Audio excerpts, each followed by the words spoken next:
Hey, I'm Decathlon Gamer, and welcome back to FM21 Zero to Hero, episode number 28. So, last time we left off with a horrible streak. It's been 2 matches since then, and the streak did continue through the next one, a 3-1 loss to Notts County.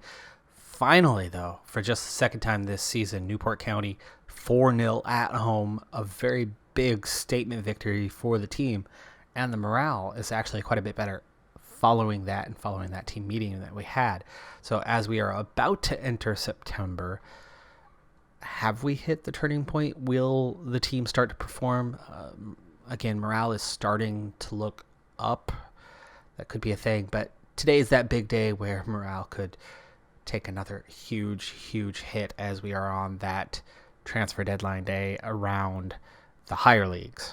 Find this one very confusing, that an offer of just $325,000, which is very small compared to what normally is an acceptable level, that's tiny. So we're about to lose Tunnicliffe, who still hasn't even gotten a considerable offer. And they rejected this one, which is the same amount. And this is straight up $325,000. These others are much smaller deals that could eventually become $325,000. So where is the sense in that? But there's 2 already accepted offers. So even if I try to protest, which our manager's determination is quite low, it's a 9, chances are we won't succeed. If we succeed in one, chances are the other will go through. I'd say probably 98% certain that with 2 of them already accepted, there's no way. And it's only 11 o'clock in the morning, but this is not a good start to our day. It's 11 o'clock in the morning and we're already, look at that, instant, ready to sign with Brentford. It took him all of an hour and 15 minutes to complete the deal. And that is a real problem for us because so many players want out. Now, I'm feeling a little better about that Kane Robinson move to put him into the midfield and bring Holmes up, because we just lost a key player and already $300,000 for Holmes. Is it going to take just $25,000 more? It's only 1 o'clock. And they're going to accept a deal on him too. I mean, am I going to have 80 players left at the end of the day? We're rejecting $1.7 million for McCallum, but accepting $300,000 for Tunnicliffe. And Tunnicliffe wasn't upset. Tunnicliffe was not one that I wanted to see go. It was Barreto who was having an issue. You got to be kidding me! Out of nowhere, an offer for Holmes comes in, $475,000. Again, nothing near what we're getting offered for McCallum. Why not accept the McCallum offer and turn down all the rest? We have goalkeepers galore, and Odell is not that far behind him. You got our entire midfield in,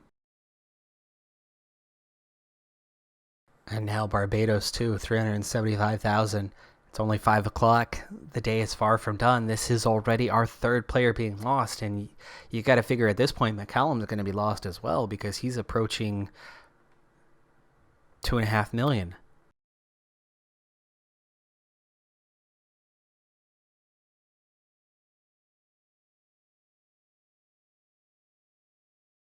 So we've made it to the next morning.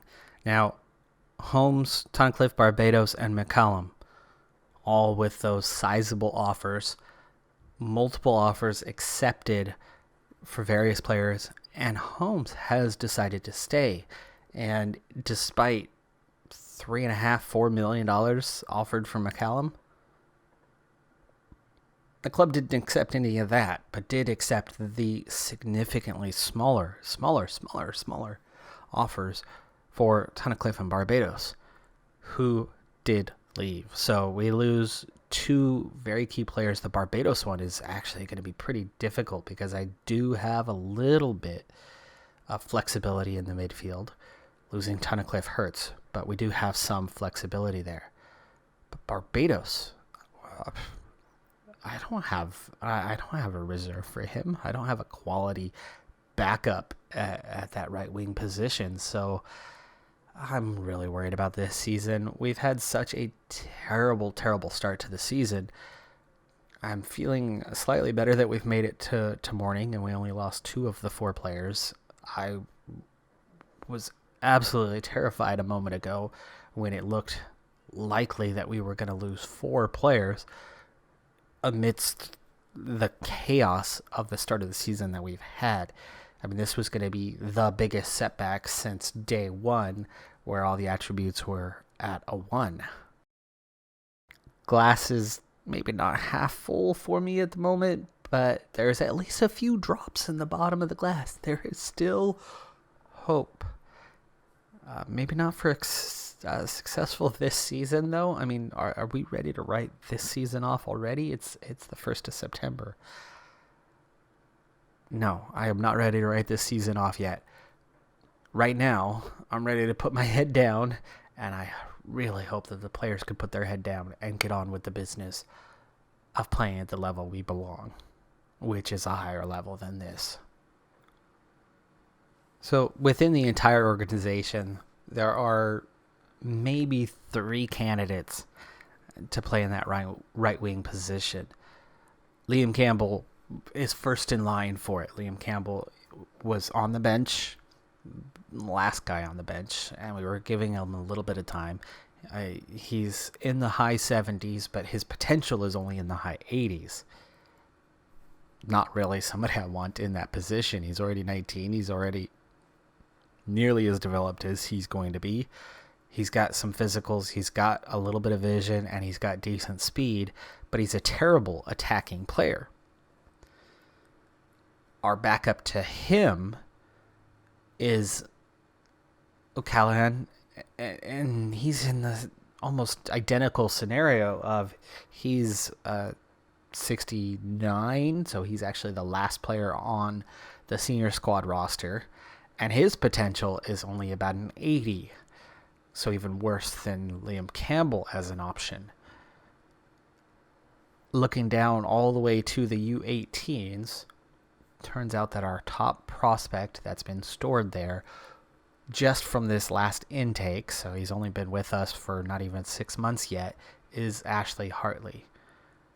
Now, as of today, Ashley Hartley is a 71, so not as good as Liam Campbell on paper, but has significantly more potential, high 130s.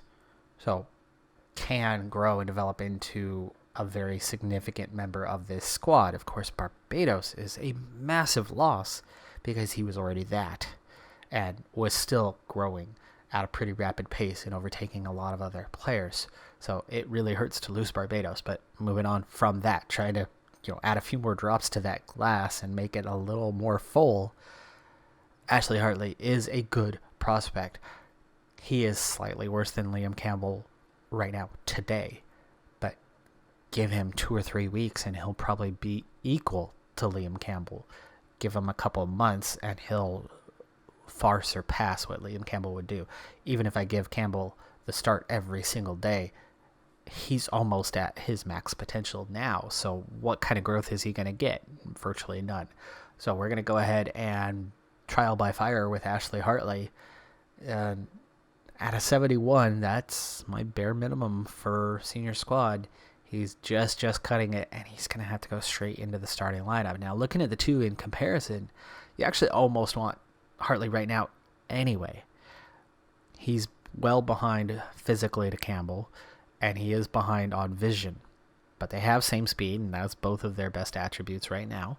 But he's more technically gifted. He's bad, but still more attacking gifted. More aerially gifted. Much better mentally. Not as good of a defender, but not as important in his position considering what our options are. I already prefer him anyway. And again, give him a month, and I think he'll probably just about match the vision and the physicals by getting that experience. And the attacking and the technicals are going to probably explode especially the mentals, and they're already significantly better than Campbell. So Ashley Hartley into the lineup, and then Barreto back into the lineup. He only missed a few games from the starting lineup. Did not impact his morale at all, but now that the deadline's behind us, hopefully those couple of guys who are still whining and crying that they want something more will put their head down and get back to it. We really need them to. What a devastatingly bad start to the season. But come on, guys. Let's get this show on the road. Let's push forward. Let's say 3 weeks. We'll check in on Hartley right away and see how the next few weeks go with the team, if it's any better. Can't get much worse. I said it couldn't get much worse. And then a week later, Phil Skelnis goes and sprains his knee ligaments, out for a month and a half, maybe 2 months, in training.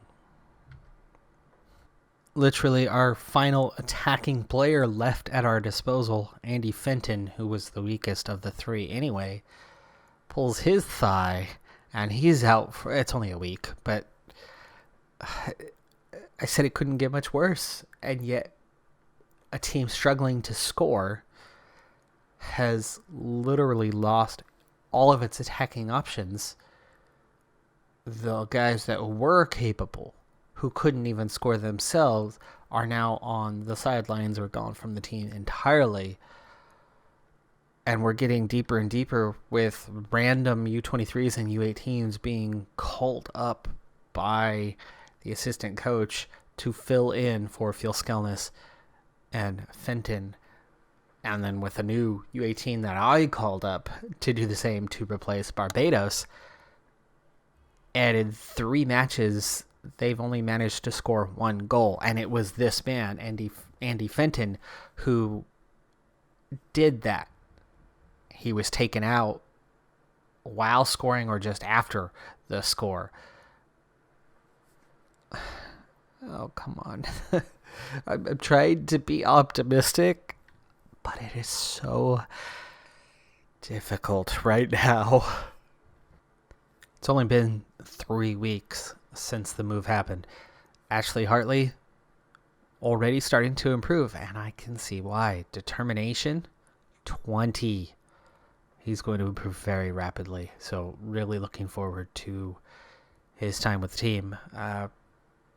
It's the one bright side. It really is the one bright side. Also, one more little glimmer of hope.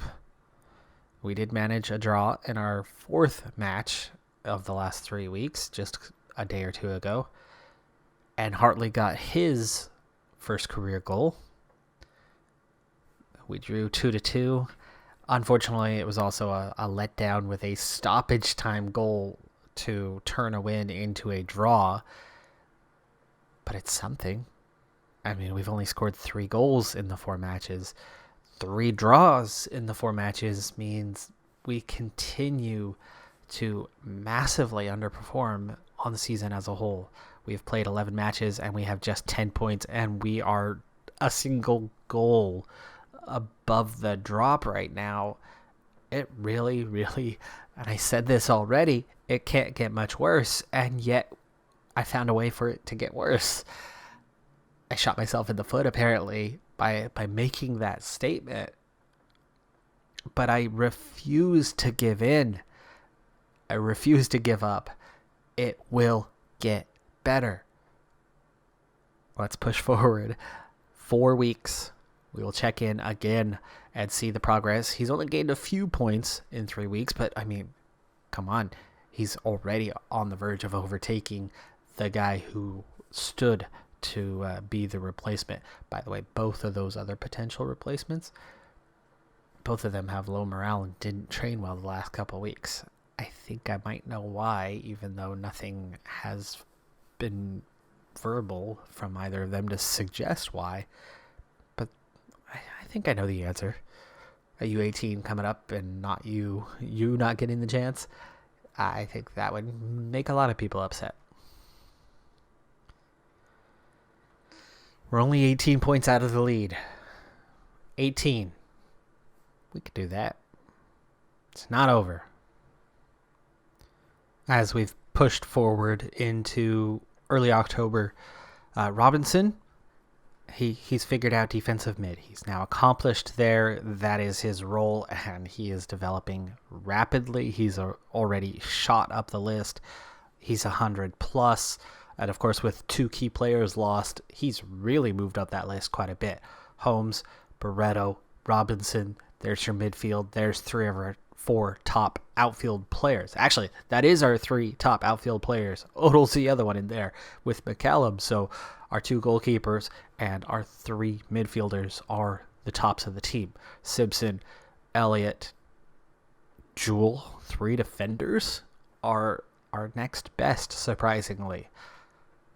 Oh, actually, maybe not so surprising, considering it is in attack where we have completely fallen apart. Fenton, a 92. Phil Skelness has had so many injuries. He was about a 96 2 seasons ago, and then he missed a bunch of time and dropped down, and then he started to climb back up. Never quite got there. Had another injury. Dropped down. He's been hurt over and over again, and every time he is hurt, he regresses very, very quickly, and he does not recover that very well at all. So Phil Skelness is not the same player he was.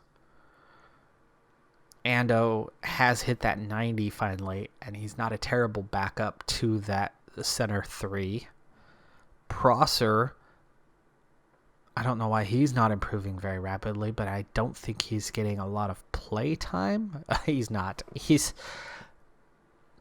had a single appearance off the bench. Okay, no wonder he is not improving. Callum Gold, he's improving despite not even being a regular selection. Williams, we're getting kind of all we can out of Williams. Really love another option there. He's not terrible. He's really not terrible, but what can we do? Hartley is coming along, though. Hartley has he's left O'Callaghan in the dust, and now he's past Liam Campbell in just over a month.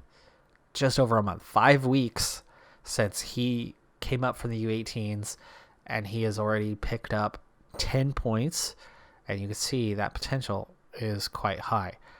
7 appearances, just that 1 goal so far.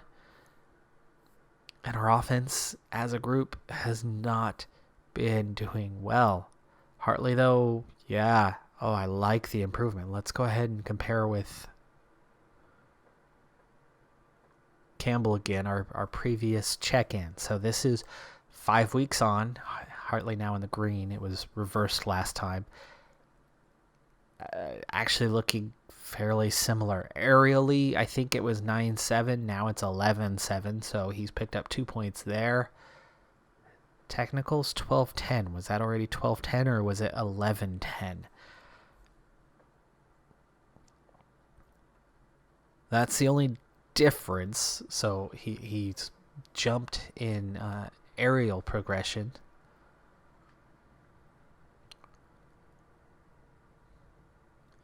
He's still a 2-star guy. Actually, he was a 1.5-star guy. So there you go. He's improved that much. Jumping reach +1. Dribbling +1. And then 10ths in a number of other areas. He's got a long ways to go, but he's making rapid progress, and that's a good sign. It's a good sign. It's the only silver lining because the league itself, it's bad. It's really bad. 11 points from 14 matches. So that means we've scored only a single point in the last 3 since we left off last time. We're now a -8. We're not that leaky in defense, but we are just not scoring goals. The team that was the best offense in the league cannot score anymore, partially due to the injuries, partially due to the player losses, but the players that were here weren't scoring either. So Has our offense just been eclipsed? Is their ability not good enough? I don't think that's the case. Honestly, I really don't think that's the case, because 100 plus, the other teams don't have that. We're the only team that has players this good on their squad, and we've got a handful of them. There might be one player on a few squads that is that good. Total, maybe 3 players total in the whole rest of the league. McCallum is the best player in the league. I guarantee you that. They're saying he's championship level. It's Vanarama National League, right? You're not going to find anybody else. Michael Holmes may be the second best player in the league. Might be the third. Guaranteed he's not any worse than that. But the wants and the problems are gone. But the morale, it's just not there across the board. We're going to hold one more team meeting. We're going to try to see if we can boost their confidence. But our offense has been unable to score. Now, we've been set to attacking for a very long time. I think tactically, we need to back off. Instead of attacking, but then how are we going to score? We're going to try to be a little more patient with our offense, and we're going to drop this down to positive. And just see if we're a little more patient in the build-up, a little less committed. Our defense really has not been that bad. I mean, looking at the schedule, right? We haven't given up a ton of goals. I mean, we've had a couple where we gave up 4. But for the most part, it's been between 0 and 2 goals every game. We're not that bad. Defensively, we're not that good, but we're not that bad. We're not ranked literally at the bottom. We're one of the better defenses in the league. But our offense is dead last. Dead last this season. And this is not a fluke, because we're 14 matches in. We won the opener, and then we beat Newport County comfortably. And then that's been it. We've only managed to score 2 goals or more twice all season. And between those, that's still only 4 points between those 2 matches. Our offense has been completely non-existent. Second team meeting of the year coming up, and then we've got to push forward again. Let's see. Let's see how the team does. We're going to go ahead and watch the next one, which is a televised game at home. There's a little bit of money involved. We kind of need it for the reputation. We really need to bounce back. And Torquay is 21st. They're only 2 positions ahead of us. If there's anybody that can be beat, maybe it's them. And then we'll push forward one more time and see how the team's doing, maybe around Halloween.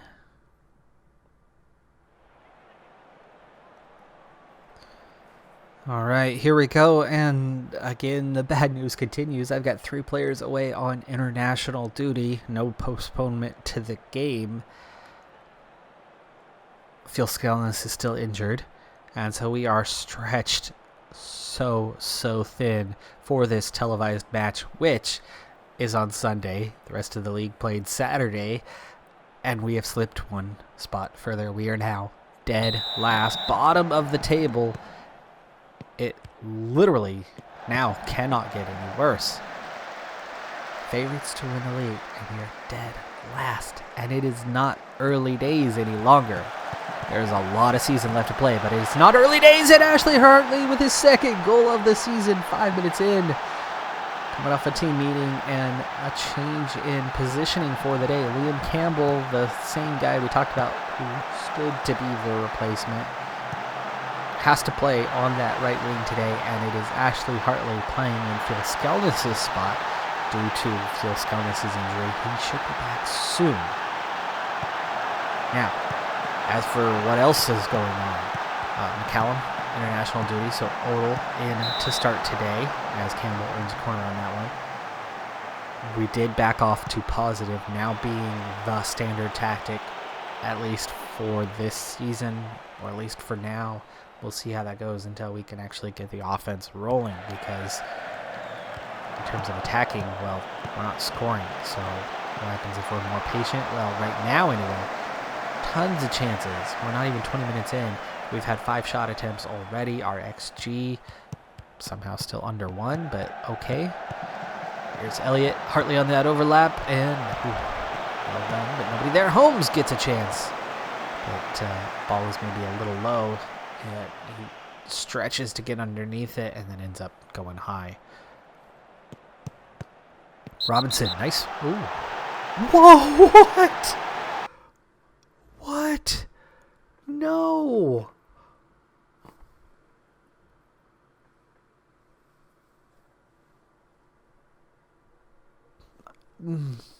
Visually, I'm sitting there complimenting a nice tackle. It looked good.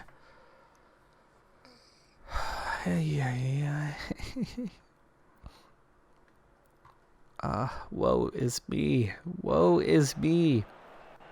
And we're going to play without a defensive mid.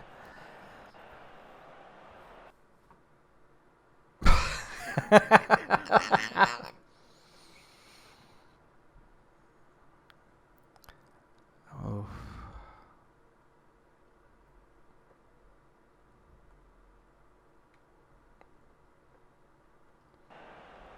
Words cannot express.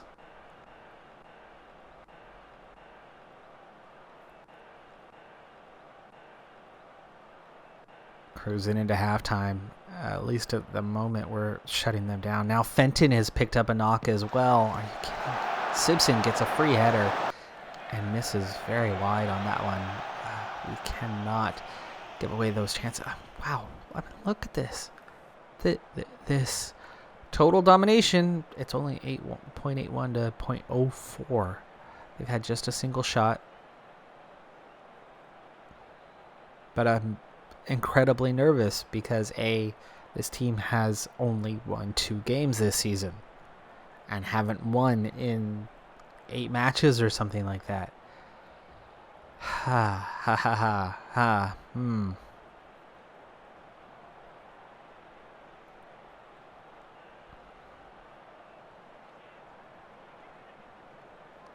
We gotta go pat on the back for how they've played so far and just see what they can do here in the second half. This is insane. I mean, you can't say it's just luck. Okay, there is something far, far deeper than luck. That was 99% perfect, and somehow it scrapes the bar and goes over. Now that, unlike the Robinson one, I think we just got away with likely penalty there. Coming up on an hour in, and we are in all sorts of trouble at the moment. Odell makes the stop. That's the first real save we've been forced into, but it has definitely been them. Phil Skillness would have been all over that ball, and instead we end up with a chance on goal, and Odell has to make a big play. Do I even have a substitution available here? I don't. We're going to have to bring in Fenton and then go in, or, hey, pause. 70 minutes. Okay.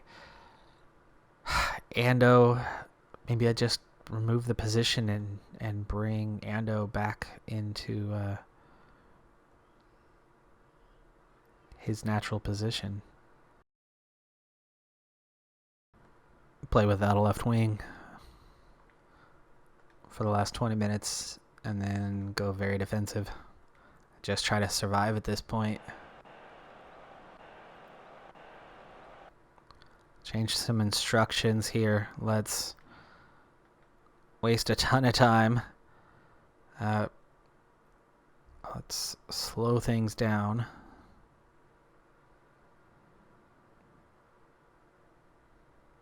Go ahead and play for set pieces. Be disciplined. Okay, so completely changing the offense, which means they're going to be totally out of whack. A team that's already incapable of scoring is really, really going to struggle with that now. Okay, let's bring back that high line of engagement.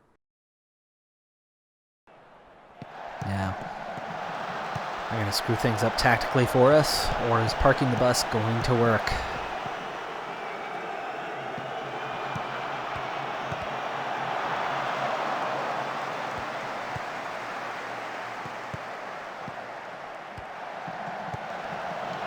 Clearance works there for now, but they are all... Oh, Odell! Are you kidding me? Oh my goodness, we are trying to give it away. We are so trying.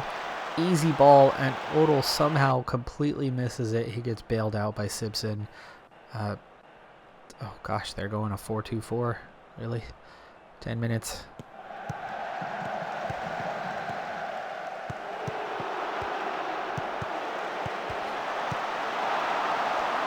Nelson misses a clear chance on that one. Odell finds Ando. Ando out to Elliott, to Holmes, back into Ando. Playing keep away now. Hartley can't win that one. Even though heading is one. That was offside. Where's the flag? Where is the flag? He was offside by 15 yards. Oh my goodness. El Sacico. We survive. Of course, I can't actually be sacked, but